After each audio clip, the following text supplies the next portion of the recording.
Romans 8:28. We know that God is always at work for the good of everyone who loves Him. Sabi ng ibang version, everything is a blessing. Everything that happens is a blessing to those who love God and are called according to His purpose. Ang ating pag-aaral, pinamagatan natin, God's weather. Lord, we thank You that You are God over our lives, that You are the God of all the weathers and all the seasons and all the times that happen under heaven. Father, right now we ask You to continue to cleanse us, forgive us, restore us, O Lord, physically, emotionally, mentally, and spiritually. And now we ask You to teach us, lead us unto greater truth, unto greater knowledge of You. In the name of Your Son, Jesus, our Savior, we pray with thanksgiving. Psalm 24:1. The earth and everything on it belong to the Lord. The world and its people belong to Him. Satan is not a creator and Satan does not own anything. Sobra nating binibigyan siya ng importansya when we ascribe nearly everything to Satan. Satan does not own anything and did not create anything.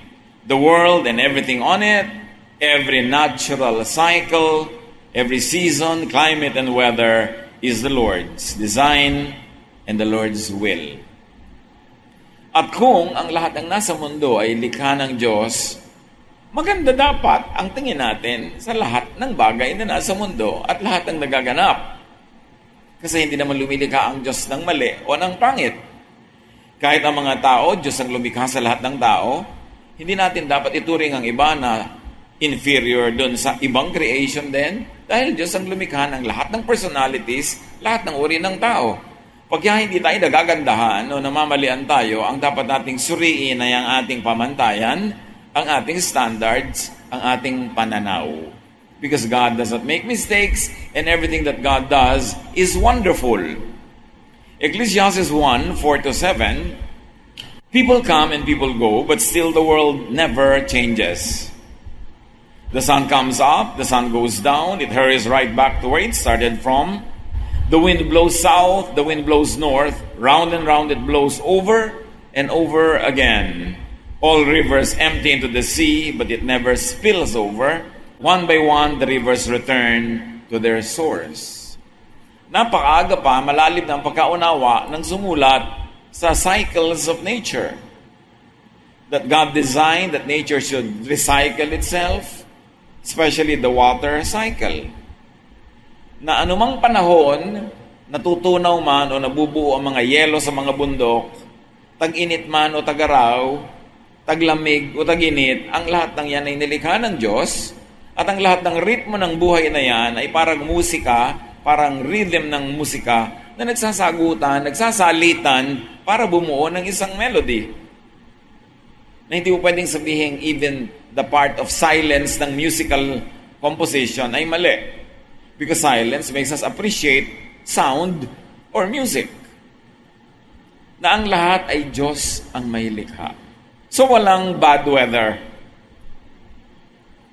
Dapat inaalis ng mga mananampalataya sa bokabularyo niyang ay bad weather.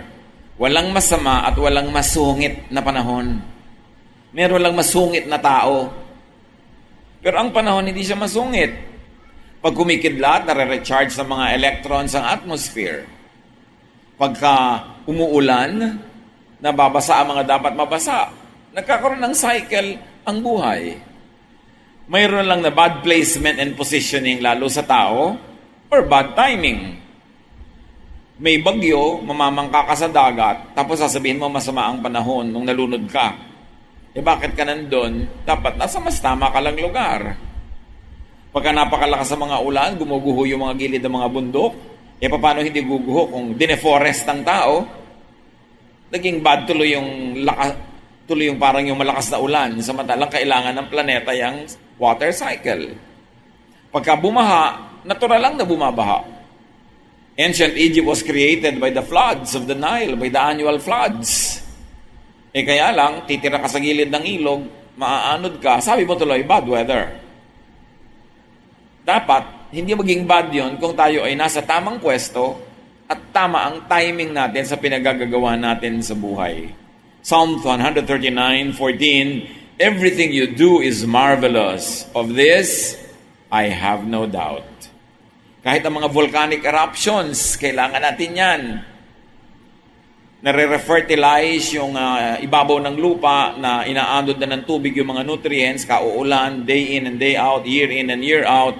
Nakakabuti yung mga volcanic eruptions. Nafe-fertilize uli ang mga malalapad na mga bukirin. Pero kaya lang, hindi ka dapat nasa dadaanan ng lahar. Wala ka dapat dun sa danger zone. So mali na naman yung lugar mo, yung bulkan na naman nasisisihin mo sa nangyari sa iyong buhay. Tulad ngayon, kung kayo ay madalas magbiyahe, aeroplano, mapapansin nyo na ang dami-daming turbulence ngayon pag lumilipad. Pagka lumilipad ka ng mahaba mga flight, mga 9-hour flights, kung isang 3 hours straight na turbulence. Kasi nga, merong global warming. May nangyayaring iba sa planeta, mag-adjust dapat tayong lahat. Kaya, sasabihin na naman, ay, masama ang nangyayari. Marami ng beses na nangyari yan. Yung mga dating mga bukid ay naging disyerto. Yung mga dating disyerto ay ginapangan ng mga halaman at naging mga halamanan. Paulit-ulit lang ang lahat. Ang mahalaga lang isipin, nasan ka nung nangyayari yon? Nasa tama ka bang lugar? Ecclesiastes 3:1-8. Everything on earth has its own time and its own season. There is a time for birth and death, for crying and laughing, weeping and dancing, for embracing and parting. There is a time for finding and losing, keeping and giving, for tearing and sowing, listening and speaking. There's also a time for love and hate, for war and peace. Lahat yan alam na ng Diyos at kasama siya sa tunay na buhay. Kahit pa nga yung pagbanggit ng kamatayan at kapanganakan, it's very matter of factly, people are born, people die. Hindi masama that people die. Alam ka namang babuhay ka forever. Ano ka, Diyos?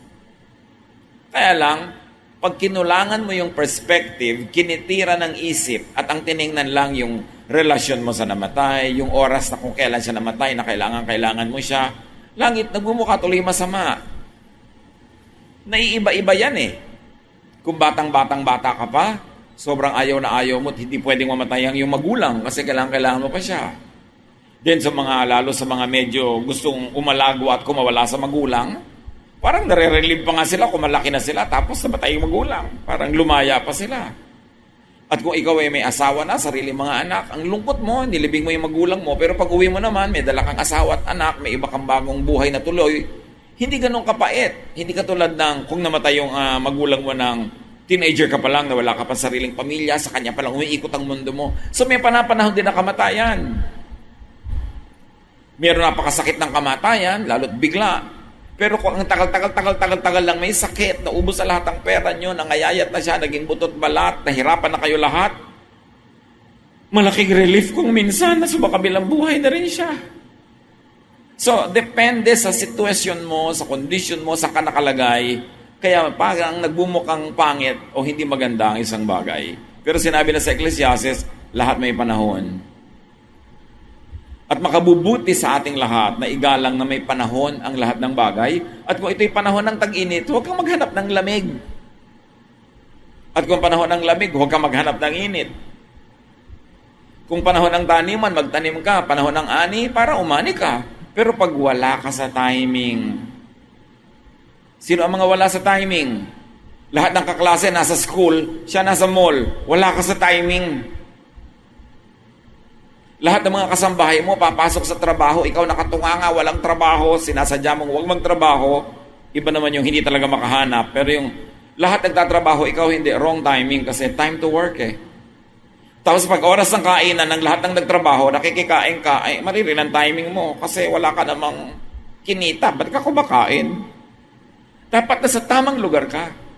Tama ang ginagawa, tama ang timing, at hindi ka makikipagtunggali sa kung ano man ang dinadala sa iyo ng panahon. Kung high tide, kung low tide. Kung malusog, magpakasaya. Gawin ang dapat gawin. At kung dumarating ang oras ng karamdaman, rumatay, magpahinga para makarecover, hindi baligtad. Yung iba ang lusog-lusog, tapos mukmok ng mukmok. Tapos kung kailan may sakit, doon gusto-gusto maging active, baligtad ang panahon. Dapat marunong tayong sumabay sa indayog ng panahon. Each and every time frame and theme is God-ordained, is correct, and therefore good. What matters is to flow with time, to be at the right place and at the right time, to say the right things at the right moments, and to be silent in the correct time to be silent. Do the right thing at the right time, and you will be able to minimize pain and maximize pleasure and even do the most good. Basta nasa tama tayong lugar at panahon. So walang bad time or season pag ito ay natural or cosmic or heavenly. Meron lang talagang bad timing. Ang dapat ma-master ng tao, hindi yung magreklamo sa dumadaang panahon, kundi kung paano mag-employ ng good and excellent timing. Romans 8:28-29, we know that all things work together for good for those who love God, who are called according to His purpose. Ang taong nabubuhay sa kalagitnaan ng kalooban ng Diyos, nagtitiwala ng ganap, hindi man niya gusto ang nangyayari, ay meron siyang malalim na pinagkukunan ng pananalig na hindi man niya gusto at hindi niya nauunawaan, ay alam yun ng Diyos, and therefore, it should not be labeled as bad. Kaya mga taong may malalim na pananalig, mas tahimik ang loob, mas payapa, mas tiwasay, kasi hindi sila nakikipaglabanan sa kung ano yung nandyan. Mayroon silang karunungan na alamin kung anong pwedeng palitan, pinapalitan nila, at mayroon silang espiritualidad para tanggapin ang dapat tanggapin at hindi sila nakikipagtunggali sa hindi naman pwedeng palitan.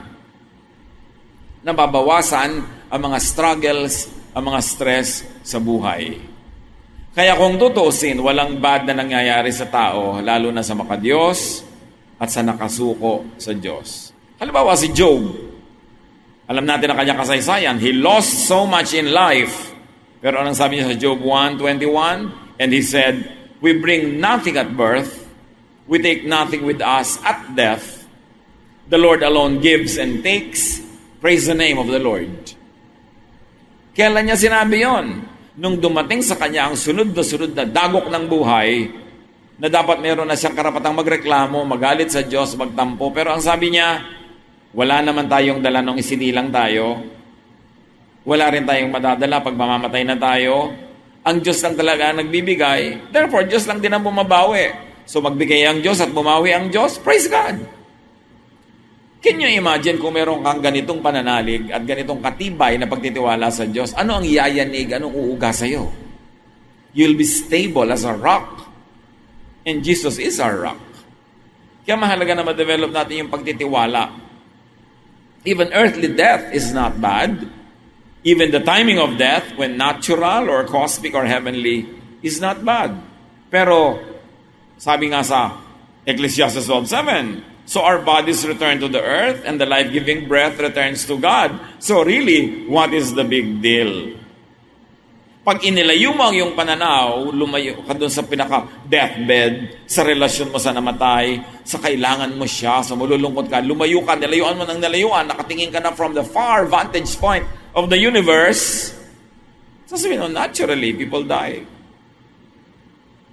Ipinagkatiwala at ipinahiram sa kanilang espiritu ng Diyos, tumira sa kanilang lupang katawan, natural, kailangan mamatay ang lupang katawan na ito at babalik naman sa Diyos sa kanyang espiritu. At kung tayo ay nakakatiyak, at maganda ang ating relasyon sa Diyos, pwede mo pa masabing, praise God, because the person returned to his or to her Maker. Kahit sa mga mananampalataya, hindi masarap mamatayan. Hindi mo sineselebrate yon. Pero, pag mananampalataya ka at naintindihan mo yung mga bagay, mas mababaw ang sugat. Mas natitiis ang kirot. Mas katanggap-tanggap ang hapdi. Kesa sa wala kang pananalig o hindi mo naiintindihan yung malalaking issues ng buhay na talagang ang ganyang mga bagay ay nangyayari. Kaya para mabawasan ang pait pag may namatay, habang buhay siya, mahalin mo na. Makipagmahalan ka at pag nabawi na yung buhay, ano pang magagawa mo doon? Ipagpasalamat mo na nagkaroon kayo ng panahon na nagmahalan at ipasadyo siya. Kasi tama ang ginawa mo habang buhay siya, minahal mo. Hindi ko kailan patay na, tsaka mo mamahalin. Lungkot ka ng lungkot ngayon, dalaw ka ng dalaw sa puntod. Nung buhay ni hindi mo nadalaw. Wrong place, wrong time. Kaya maraming lungkot. Natural lang na ang tao magwawakas ang buhay na ito. Let us not look surprised when people die. No matter what the cost. Psalm 90:10, we can expect 70 years of life or maybe 80 if we are healthy. But even our best years bring trouble and sorrow. Suddenly our time is up and we disappear. Sabi niyo, alam mo, pwede kang umasa siguro ng 70 years. Kung malusog ka, 80. Pero kahit pa nga lilipat at lilipat ka rin sa kabilang buhay. Yan dapat, hindi yung surprise. Dapat maganda lang, God's corrects appointed time. Kasi sabi rin sa Ecclesiastes 7:17, don't die before your time by being too evil or acting like a fool. So may schedule para sa atin ng Diyos. But if you are too evil or you act like a fool, dapat paaga. Ikaw na ang nagpa-advance. Kaya sabi, don't die before your time. Huwag kang sobrang maging masama. Hindi naman sinabi maging perfect ka, wala naman nun eh. Huwag ka lang sobra. Lumagay ka sa lugar and don't act like a fool. You know that there are consequences of what we do. Huwag mong padaliin ang iyong buhay na maputol dahil sa mga maling pinagagagawa. And to God's people, God's time, God's timing, God's place and placement are always good. Kaya sabi nga natin sa Romans 8:28, we know that God is always at work for the good of everyone who loves Him. So, lubos tayo mag-focus sa pagmamahal sa Diyos, mahalin ang Diyos, mahalin ang mga mahal ng Diyos. At dahil sa pagmamahal natin sa Diyos at sa pagmamahal niya sa atin, nalalagay sa tama ang ating lugar at panahon. Hindi man natin laging sinasadya, hindi man tayo laging conscious. When we love God, the love of God blesses us in a way that we are placed in the right time, at the right place. At namamaximize ang ating buhay. Pray to see, to know that the Lord is and the Lord's way are always good. Kahit sa biglang tingin parang hindi. Kung minsan, apply ng visa, dasal ka ng dasal, hindi ka natanggap, hindi ka nakalipad, hindi mo alam na yung pala ipinag-aadya ka lang ng Diyos sa isang grabing pwedeng sakuna. Meron kang gusto mapakasalan, mahal na mahal mo talaga siya, ibibigay mo lahat, pati gintong ngipin ng lola mo, makuha mo lang siya. Hindi pa rin. Yun naman pala, hindi talaga ang pinakatama sa'yo, magiging impyerno pala ang buhay mo kung yun ang napakasal sa'yo, tapos nagbumukmuk ka, nagagalit ka sa Diyos. Kahit ano na parang ang pangit, parang hindi maganda, kung magmamahal ka sa Diyos, magtiwala kang, yun ang maganda para sa'yo. Kahit sa tingin mo, parang hindi. Pray to see and to know that the Lord is always good, though our specific circumstances may not seem good. What do we know? Mas marunong pa ba tayo sa Diyos? Kaya mga kapatid, kung alam nyo kayo, nagmamahal sa Diyos, anak kayo ng Diyos, minamahal kayo ng Diyos, magtiwala. Kahit mukhang hindi maganda tama ang nangyayari, magtiwala lang. Tulad ni Job, nagtiwala siya. At pinagpala ng Panginoon na sa dulo ng kanyang buhay, lalo pa siyang napagpala. At kung di man mangyari ang tulad ng kay Job, at nabawi pa yung buhay mo, di napaaga ang pagpama mo sa Panginoon, pagpapala pa rin. Kaya sabi ni Paul, mamatay ako, pupunta ako sa Diyos. Pag nabuhay ako ng mahaba, makakapaglingkod pa ako sa Diyos. So mamatay ako at mabuhay, blessing. For me to live is Christ and to die is gain. Alin naman yan, hindi ko problema kasi parehong blessing yan. Dapat lang matuto tayong isunod sa isip ng Diyos ang paraan ng ating pag-iisip. Isaiah 55:8-9. The Lord says, my thoughts and my ways are not like yours. Just as the heavens are higher than the earth, my thoughts and my ways are higher than yours. So hindi natin kayang gagapin, sagipin, abutin, ikulong sa ating mga palad ang isip ng Diyos. Marami tayo hindi kayang maunawa. How can a finite mind totally comprehend an infinite God? May mga subset lang tayo naiintindihan, naiintindihan din ng Diyos, pero ang daming hindi. At doon, kailangan ng pananalig, ang pananampalataya. Pray for great faith, as to always believe and trust that everything that God does and allows to happen is always good. Ano ang nangyari at naganap sa inyong buhay o hanggang ngayon nagaganap o magaganap pa na ayaw nyo? Hindi nyo gusto. Iba ang ipinagpe-pray nyo, iba ang gusto nyo, pero iba pa rin ang nangyayari. Psalm 31:14, but I trust in you, Lord. I say, you are my God. Ipagtiwala natin. It's not the weather, but your God. It's not the weather, but your faith. It's not the weather, but your technique in facing and handling the weather. Ang anak ng Diyos, laging may ipagpapasalamat. Kahit yung gusto niya, hindi yun ang nangyari. Kasi yung gusto ng Diyos ang nangyari, therefore yun ang maganda. At pag tayo nakadevelop ng ganung uri ng pananalig, you will be incurably optimistic. Lagi ka makakakita ng ganda sa lahat ng bahagi ng buhay at hindi ka magluluksa, magmumukmok, at hindi ka magtatampo sa Diyos. Alam ng Diyos ang kalagayan mo. Kilala ka niya. Sa palagay mo, nilikha ka niya para parusahan, para tanggihan sa mga hinihingi mo na maganda naman pala? No. The Lord knows you, the Lord loves you, and whatever the Lord allows in your life must be the best for you at the moment. Ang mahalaga, maintindihan natin yun, tanggapin natin yun ng walang alinlangan at mabuhay tayo ng may pagtitiwala. Ama namin, suriin niyo po kami kung ano-anong mga gusto namin ang hindi nangyayari, anong ayaw namin ang siya namang nangyayari, anong mga blessing ang inip na kaming matanggap, sa mga bahagi ng buhay na kami sumuko na at hindi na kami nananalangin o nagsisikap pa. Lord, teach us to renew our faith in you every day. Na laging maging bago sa amin ang pananalig na ito, bago ang lakas, bago ang kulay, bago ang musika ng aming pananalig. At nang sa gayon, lagi kami maging masigla. Magkaroon kami ng pag-asa, pananalig, at pagpapasalamat at pagpupuri sa inyo. Magbulay-bulay tayo mga kapatid kung ano ang kahulugan ng mensaheng ito sa atin. Meron ba tayong tinatawag na bad weather, bad luck, bad things in our lives? Ang unahin natin is to love God. To develop our loving relationship with God because everything that happens is a blessing to those who love God.